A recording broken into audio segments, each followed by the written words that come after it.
ನಮಸ್ಕಾರ. ಈಗ ಡಿಪ್ರೆಷನ್ ಬಗ್ಗೆ ಮಾತಾಡೋಣ. ಡಿಪ್ರೆಷನ್ ಅಂದರೆ ಕನ್ನಡದಲ್ಲಿ ಮಾನಸಿಕ ಖಿನ್ನತೆ.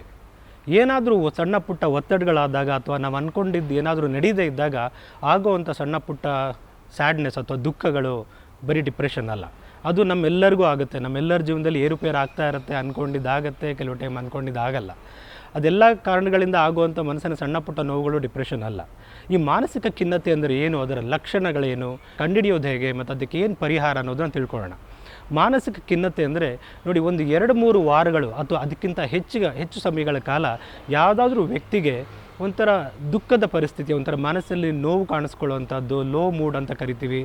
ಏನೂ ಕೆಲಸ ಮಾಡೋದಕ್ಕೆ ಉತ್ತೇಜನ ಇಲ್ಲದೆ ಇರುವಂಥದ್ದು, ಲವಲವಿಕೆ ಇಲ್ಲದೆ ಇರುವಂಥದ್ದು, ಯಾವುದ್ರಲ್ಲೂ ಇಂಟ್ರೆಸ್ಟ್ ಇರೋದಿಲ್ಲ ಅವರಿಗೆ, ಮತ್ತು ಯಾವುದನ್ನು ಖುಷಿ ಪಡಲ್ಲ, ಎಂಜಾಯ್ ಮಾಡಲ್ಲ, ಎಲ್ಲೋದಕ್ಕೂ ನಿರುತ್ಸಾಹ ಇರುತ್ತೆ, ನಿಶ್ಶಕ್ತಿ ಇರುತ್ತೆ.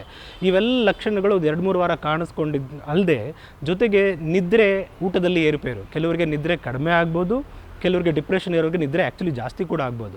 ಅಷ್ಟು ರಿಫ್ರೆಶಿಂಗ್ ಇರಲ್ಲ ಅದು, ಬಟ್ ಆದರೂ ನಿದ್ರೆಯಲ್ಲಿ ಏರುಪೇರು ಆಗುವಂಥದ್ದು, ಅವ್ರು ಮಾಡುವಂಥ ಊಟದಲ್ಲಿ ಏರುಪೇರು ಆಗುವಂಥದ್ದು, ಅಂದರೆ ಅಪಟೈಟ್ ಕಡಿಮೆನೂ ಆಗ್ಬೋದು, ಜಾಸ್ತಿನೂ ಆಗ್ಬೋದು. ಅದರಂತೆ ತೂಕ ಕೂಡ ಜಾಸ್ತಿ ಕಡಿಮೆ ಕೂಡ ಆಗ್ಬೋದು.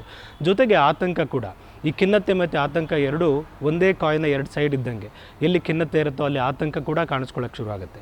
ಸೊ ಇವೆಲ್ಲ ಲಕ್ಷಣಗಳ ಜೊತೆಗೆ ನೆಗೆಟಿವ್ ಯೋಚನೆಗಳು, ಅಂದರೆ ನಕಾರಾತ್ಮಕ ಯೋಚನೆಗಳು, ಅಂದರೆ ನನಗೆ ಜೀವನನೇ ಬೇಡ, ನಾನು ಯಾವುದಕ್ಕೂ ಉಪಯೋಗ ಇಲ್ಲ, I am A failure, I am not good enough, ನನ್ನ ಯಾರೂ ಇಷ್ಟಪಡೋದಿಲ್ಲ ಜೀವನದಲ್ಲಿ, ಅಥವಾ ನಾನು ಬೇರೆಯವ್ರಿಗೆ ಭಾರವಾಗಿದ್ದೀನಿ, ನಾನು ಇದ್ದು ಏನು ಪ್ರಯೋಜನ, what's the point in living, ಅದು ಮುಂದೆ ಸೂಯಿಸೈಡ್ ಥಾಟ್ಸ್, ಅಂದರೆ ಆತ್ಮಹತ್ಯೆ ಮಾಡ್ಕೊಳ್ಳೋವಂಥ ಯೋಚನೆಗಳು ಕೂಡ ಬರುವಂಥ ಚಾನ್ಸಸ್ ಇರುತ್ತೆ.